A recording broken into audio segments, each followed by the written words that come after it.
ഇസ്രായേലിന്റെ ഹൈഫ തുറമുഖത്തിന് നേരെ ഇറാൻ നടത്തിയ ബാലിസ്റ്റിക് മിസൈൽ ആക്രമണം ലക്ഷ്യം കണ്ടു എന്നും തുറമുഖത്തിന്റെ ഒരു ഭാഗം തീപിടിച്ച് ചാരക്കൂമ്പാരമായിരിക്കുന്ന റിപ്പോർട്ടുമാണ് പുറത്തു വരുന്നത്.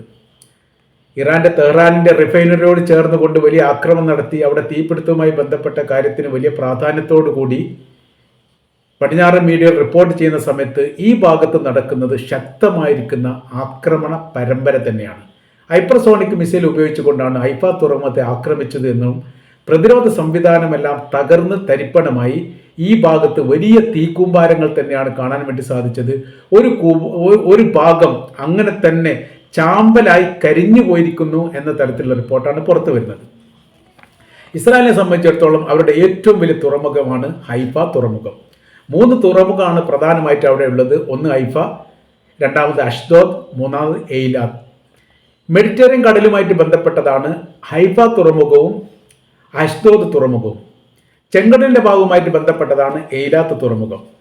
ഹൈഫ തുറമുഖത്തിനെ കുറിച്ചുള്ള ഒരു വിശദീകരണം ഇതിന് മുൻപ് തന്നെ ഇസ്രായേൽ തന്നെ പുറത്തു വിട്ടിരുന്നു. അതിനെക്കുറിച്ചുള്ള വല്ലാത്ത രീതിയിൽ വർണ്ണിച്ചുകൊണ്ട് പറഞ്ഞതാണ്. ഒരു പ്രാവശ്യം ഈ തുറമുഖത്തെ കേന്ദ്രീകരിച്ചുകൊണ്ട് യമന്റെ ഭാഗത്തുനിന്ന് ആക്രമണം ഉണ്ടായിട്ടുണ്ട്. അതിലവിടെ ബോട്ട് ജെട്ടിക്ക് നേരെ നടന്ന ആക്രമണത്തിൽ ഒരു ബോട്ട് തകർന്നതായിരിക്കുന്ന വിവരവും അതോടൊപ്പം തന്നെ കപ്പലിൻ്റെ ചില ഭാഗങ്ങൾ കേടുപിടിച്ച ഒരു വിവരങ്ങളോട് പുറത്തു വന്നതാണ്. അത് മറ്റുള്ള യൂറോപ്യൻ മീഡിയകളൊക്കെ ആ റിപ്പോർട്ടുമായിട്ട് ബന്ധപ്പെട്ട കാര്യങ്ങളെ കുറിച്ചുമായിട്ട് സ്ഥിരീകരണം നടത്തിയിട്ടുണ്ട്. പിന്നീട് ഇവിടെ ഉണ്ടായിരുന്ന അമേരിക്കയുടെ കപ്പൽ, ആ കപ്പലിൽ വിമാനത്തിന് നേരെ ഒരു ആക്രമണം നടന്നിരിക്കുന്ന വിവരം, അങ്ങനെ 2 റിപ്പോർട്ടുകളാണ് ഒക്ടോബർ 7-ാം തീയതിയുള്ള ആക്രമണത്തോടനുബന്ധിച്ച് ഹൈഫ തുറമുഖത്തെ കേന്ദ്രീകരിച്ചുകൊണ്ട് പുറത്തു വന്നിരുന്നത്. ഇപ്പോഴത്തെ സ്ഥിതി വ്യത്യസ്തമാണ്. ശക്തമായിരിക്കുന്ന ആക്രമണം, കൃത്യമായിരിക്കുന്ന ലക്ഷ്യം കണ്ടുകൊണ്ട് ഹൈഫ തുറമുഖത്തിൻ്റെ ഭാഗങ്ങൾ തകർക്കപ്പെട്ടിരിക്കുന്ന രീതിയിലാണ്. ഹൈഫ തുറമുഖം അതിൻ്റെ വാർഷിക വരുമാനം കണക്കാക്കുന്നത് 845 ദശലക്ഷം ഷെക്കലുകളാണ് അവിടുത്തെ കറൻസി.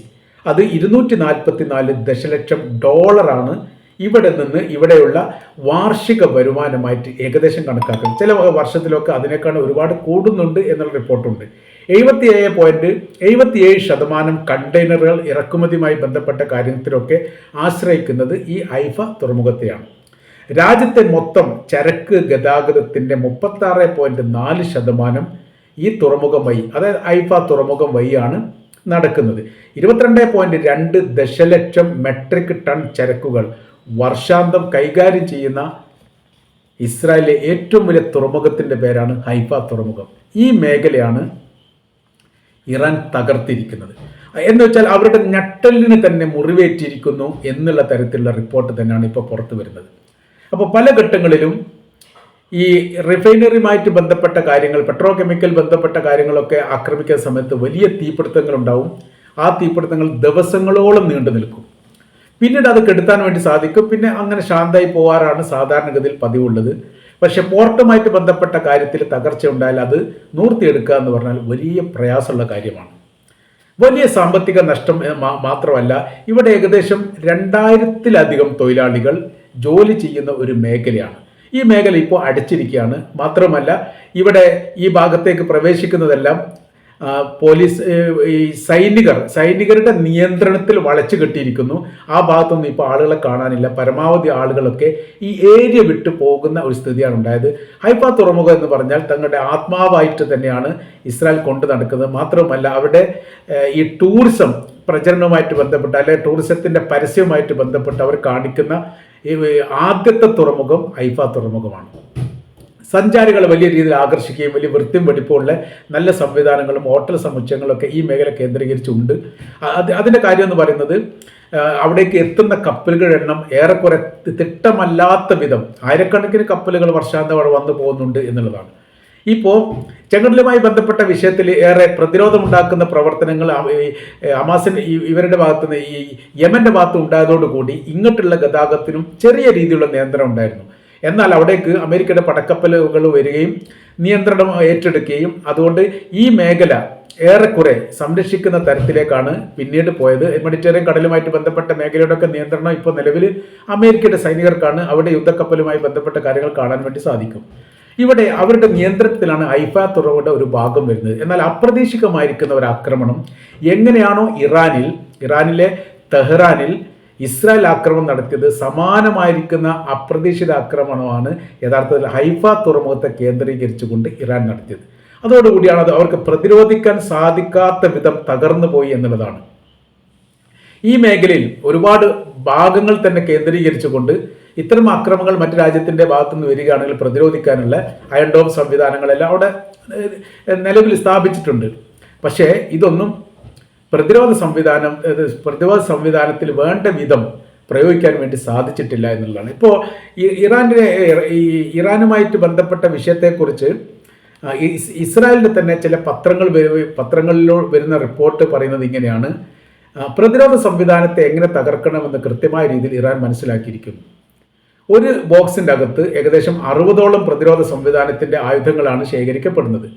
ഈ മേഖലയിലേക്ക് ശക്തിയുള്ള മിസൈലാണെങ്കിലും ഡ്രോൺ ആണെങ്കിലും ഏതൊരു വസ്തു വരികയാണെങ്കിലും ഇത് പ്രതിരോധിച്ചു കൊണ്ടേയിരിക്കും.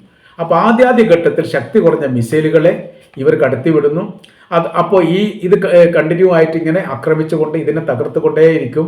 അതിനുശേഷം ഹൈപ്പർസോണിക്കോ ബന്ധപ്പെട്ട ശക്തിയുള്ള മിസൈലുകളോ ലക്ഷ്യം കാണുന്ന രീതിയിൽ ആക്രമിച്ചുകൊണ്ട് അവരുടെ ഉദ്ദേശ ലക്ഷ്യങ്ങൾ നടപ്പിലാക്കുന്ന പ്രവൃത്തിയാണ് ഇറാൻ ചെയ്യുന്നത്. അതിൽ അവർ വിജയിച്ചിരിക്കുന്നു. ഈ ഒരു തന്ത്രം മനസ്സിലാക്കാൻ വേണ്ടി ഇസ്രായേലിന് സാധിച്ചിട്ടില്ല എന്നുള്ളത് വലിയ പരാജയമായിട്ടാണ് വിലയിരുത്തുന്നത്. ഏതായിരുന്നാലും ചരിത്രത്തിൽ ഇസ്രായേലിനെ സംബന്ധിച്ചിടത്തോളം അവരുടെ ചരിത്രത്തിൽ ആദ്യമായിട്ടാണ് അടിക്ക് തിരിച്ചടി എന്ന തരത്തിലൊരു മുസ്ലിം രാജ്യം ഇസ്രായേലിന് നേരെ ആക്രമണം നടത്തുന്നത്. അതും നിരന്തരമായിരിക്കുന്ന ആക്രമണം, അവസാനിക്കാത്ത ആക്രമണം. ഈ തിരിച്ചടിക്കുക എന്ന് പറയുന്നത് ഒരു ഇസ്രായേൽ മാത്രമല്ല, ഇസ്രായേലിനോടൊപ്പം അമേരിക്കയുണ്ട്, യൂറോപ്യൻ രാജ്യങ്ങളുണ്ട്, ബന്ധപ്പെട്ട രാജ്യങ്ങളൊക്കെ. ഇപ്പോൾ ബ്രിട്ടൻ കുറ്റം പറയുകയാണ്, എതിർപ്പൊക്കെ പറയുന്നുണ്ടെങ്കിലും യുദ്ധത്തിന് താല്പര്യമില്ല എന്ന് പറയുന്നുണ്ട്, ഇറാൻ എതിരാണ് പറയുന്നതെങ്കിൽ പോലും സംരക്ഷണവുമായിട്ട് ബന്ധപ്പെട്ട കാര്യത്തിന് ഇസ്രായേലിനെ സംരക്ഷിക്കാൻ വേണ്ടി മെഡിറ്ററേനിയൻ കടൽ ലക്ഷ്യമാക്കിക്കൊണ്ട് കപ്പലുകൾ വരുന്നുണ്ട്, പുറപ്പെട്ടിട്ടുണ്ട് എന്നുള്ള വിവരം പുറത്തു വരുന്നു. ഏതായിരുന്നാലും ഈ രാജ്യങ്ങളെല്ലാം എല്ലാ കാലത്തും ഇറാൻ്റെ നയത്തിനും നിലപാടിനും എതിരെ നിലനിന്ന രാഷ്ട്രങ്ങളാണ്. അവിടെ സംവിധാനങ്ങളൊക്കെ ഇറാനെതിരെയാണ് പ്രവർത്തിച്ചത് എന്നുള്ളത് ഒരു യാഥാർത്ഥ്യമാണ്.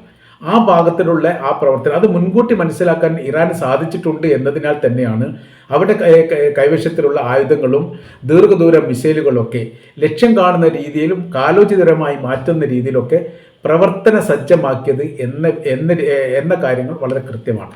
ഇപ്പോൾ രാഷ്ട്രീയ നിരീക്ഷകരുടെ വിലയിരുത്തലോടനുബന്ധിച്ച് നമ്മൾ പറയുമ്പോൾ യഥാർത്ഥത്തിൽ ഇസ്രായേൽ ആണവായുധവുമായിട്ട് ബന്ധപ്പെട്ട വിഷയവുമായിട്ട് ബന്ധപ്പെട്ടാണ് ഇറാനെ ആക്രമിക്കുന്നത്. എന്നാൽ ഇപ്പോഴും ഇസ്രായേൽ തന്നെ അവകാശപ്പെടുന്നില്ല അവരുടെ കൈവശത്തിലുള്ള ആണവായുധ കേന്ദ്രങ്ങൾ ഞങ്ങൾ നിർവീര്യമാക്കി അല്ലെങ്കിൽ നശിപ്പിച്ചിരിക്കുന്നു, ആ മേഖല ഇല്ലാതാക്കിയിരിക്കുന്നു എന്ന് പറയാനുള്ള ധൈര്യം പോലും യഥാർത്ഥത്തിൽ ഇസ്രായേലില്ല. കാര്യം എന്ന് പറഞ്ഞാൽ ഈ മേഖല സുരക്ഷിതമാക്കുകയും രഹസ്യമായിരിക്കുന്ന മേഖലകൾ ഏതെന്ന് അവർക്ക് തിരിച്ചറിയാൻ പറ്റാത്ത രീതിയിലുള്ള സ്ഥിതിയുമാണ് ഉണ്ടായത്. അവർ ആക്രമിക്കപ്പെട്ടതൊക്കെ ജനനിബിഡമായിരിക്കുന്ന ജനങ്ങൾ താമസിക്കുന്ന ഏരിയകൾ കേന്ദ്രീകരിച്ചാണ്. പിന്നീടുള്ളത് റിഫൈനറികൾ അവരുടെ ലക്ഷ്യമല്ല, പക്ഷേ മറ്റു പോംവഴികളില്ല. ആണവായുധവുമായിട്ട് സൂക്ഷിക്കപ്പെട്ട മേഖല കൃത്യമായ രീതിയിൽ കേന്ദ്രീകരിച്ചുകൊണ്ട് ആക്രമണം നടത്തി അതിനെ പരാജയപ്പെടുത്താൻ ഇപ്പോഴും ഇസ്രായേലിന് സാധിച്ചിട്ടില്ല. അതൊരു വലിയ പരാജയമാണ്. ഈ അമേരിക്ക ആരോപിച്ച കാര്യങ്ങൾ അങ്ങനെ തന്നെയാണ്. ആണവായുധം ഉണ്ടാക്കാനുള്ള എല്ലാ സംവിധാനങ്ങളും ഈ ഇറാൻ്റെ കൈവശത്തിലുണ്ടെന്ന് ഞങ്ങൾ മനസ്സിലാക്കുന്നു. അത് തകർക്കുക എന്നുള്ളതാണ് ഞങ്ങളുടെ ലക്ഷ്യം. കരാർ വ്യവസ്ഥയുമായിട്ട് ബന്ധപ്പെട്ട കാര്യത്തിനോട് സഹകരിക്കുന്നില്ലെങ്കിൽ തീർച്ചയായിട്ടും ആക്രമണം നടത്തുമെന്ന് അമേരിക്ക പറയുമ്പോൾ യഥാർത്ഥത്തിൽ ആക്രമണം നടത്തേണ്ടത് ആ മേഖല കേന്ദ്രീകരിച്ചാണ്. ഇപ്പോൾ ഇറാൻ്റെ തലസ്ഥാനമായിരിക്കും തെഹ്റാനെ കേന്ദ്രീകരിച്ചുകൊണ്ട് റിഫൈനറിക്ക് നേരെ ആക്രമണം ഉണ്ടായി. അതോടൊപ്പം തന്നെ ഈ മേഖലയിൽ പ്രവർത്തിക്കുന്ന ആണവായുധ ഫാക്ടറി അല്ലെങ്കിൽ സംവിധാനത്തിന് നേരെ ആദ്യഘട്ടത്തിൽ ആക്രമണം ഉണ്ടായി എന്ന് പറയുന്നുണ്ടെങ്കിലും യഥാർത്ഥത്തിൽ ഒറിജിനലായിരിക്കുന്ന ആണവ റിയാക്ടറോ സംവിധാനങ്ങളോ തെഹ്റാനിൽ ഇല്ല എന്നുള്ളത് കൃത്യമാണ്. അതിൻ്റെ തെളിവ് സഹിതം ആ വിവരങ്ങൾ നമ്മൾ കഴിഞ്ഞ വീഡിയോയിൽ പറഞ്ഞതാണ്. ഇന്നലത്തെ വീഡിയോയിൽ ആ കാര്യങ്ങൾ പറയുന്നുണ്ട്. ഇപ്പോഴത്തെ നിലവിലെ സാഹചര്യം എന്ന് പറഞ്ഞാൽ മറ്റുള്ള മേഖല, അതായത് ഹൈഫ കഴിഞ്ഞാൽ അഷ്തോദ് അവരുടെ സീപോർട്ട് വളരെ പ്രധാനപ്പെട്ട തുറമുഖമാണ്.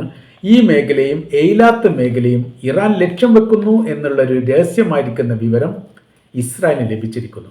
അപ്പോൾ ഈ മേഖല സംരക്ഷിക്കാനുള്ള വലിയ കഠിനമായിരിക്കുന്ന തീവ്ര ശ്രമമാണ് നടത്തുന്നത്. രാജ്യത്തിൻ്റെ അകത്ത് പോലും യഥാർത്ഥത്തിൽ അവരുടെ സംവിധാനം സുരക്ഷിതമാക്കാൻ സാധിക്കാത്ത വിധം ഇസ്രായേൽ വലിയ രീതിയിലുള്ള പരാജയത്തിലെത്തിയിരിക്കുന്നു എന്നുള്ളതും ചരിത്രപരമായിരിക്കുന്ന ഒരു മണ്ടത്തരമായി പോയി യഥാർത്ഥത്തിൽ ഇറാൻ ആക്രമിച്ചത് എന്ന രീതിയിലേക്ക് ഇസ്രായേൽ തന്നെ ഇപ്പോൾ എത്തിയിരിക്കുകയാണ്. അവർക്ക് നേരെ ഉണ്ടാകുന്ന തിരിച്ചടിയുമായി ബന്ധപ്പെട്ട കാര്യത്തെക്കുറിച്ച് കൃത്യമായിരിക്കുന്ന വിവരം നൽകാൻ പോലും സാധിക്കാത്ത വിധം പരമാവധി സർക്കാരുമായിട്ട് ബന്ധപ്പെട്ട ആളുകളൊക്കെ ബങ്കറിൽ ഇപ്പോൾ ഒളിച്ചിരിക്കുകയാണ്. അഭിമുഖം നൽകാൻ പോലും സാധിക്കുന്നില്ല. പല പത്രക്കാരും മീഡിയക്കാരും സർക്കാരിൻ്റെ പ്രതിനിധികളുമായിട്ടുള്ള അഭിമുഖത്തിന് വേണ്ടിയിട്ട് തലങ്ങും വിലങ്ങും ഓടിക്കൊണ്ടേയിരിക്കുന്നു. പക്ഷേ ആരും കാണാനില്ല. അനാഥമാക്കപ്പെട്ട ഒരു പ്രദേശം പോലെയാണ്. ചില റിപ്പോർട്ടുകളൊക്കെ പറയുന്നത് ഇങ്ങനെയാണ്: മരണ വീട് പോലെ ആയിരിക്കുന്നു ഇസ്രായേൽ എന്ന് പറയുന്ന രാജ്യം. അവിടെ ഇടയ്ക്കിടയ്ക്കൊക്കെ കുറച്ച് ആൾക്കാർ തലപൊക്കി നോക്കുകയാണ് ബങ്കറിൻ്റെ ഉള്ളിൽ നിന്ന്. എന്തോ ശബ്ദം കേൾക്കുന്നില്ലേ എന്ന് നോക്കിയിട്ട് എങ്കിൽ പതുക്കെ പുറത്തോട്ട് വരും. ശബ്ദം കേൾക്കുമ്പോൾ പിന്നീട് അതിൻ്റെ ഉള്ളിലോട്ട് തന്നെ പോകും. ഈ ഒരു അവസ്ഥയിലേക്ക് ഈ ഇസ്രായേൽ എന്ന് പറയുന്ന രാജ്യം മാറി മറിഞ്ഞത് ചരിത്രത്തിൽ ആദ്യമാണ് എന്നുള്ള കാര്യം ഇപ്പോഴത്തെ റിപ്പോർട്ടിൻ്റെ അടിസ്ഥാനത്തിൽ നമുക്ക് മനസ്സിലാക്കാൻ വേണ്ടിയിട്ട് സാധിക്കുന്നതാണ്.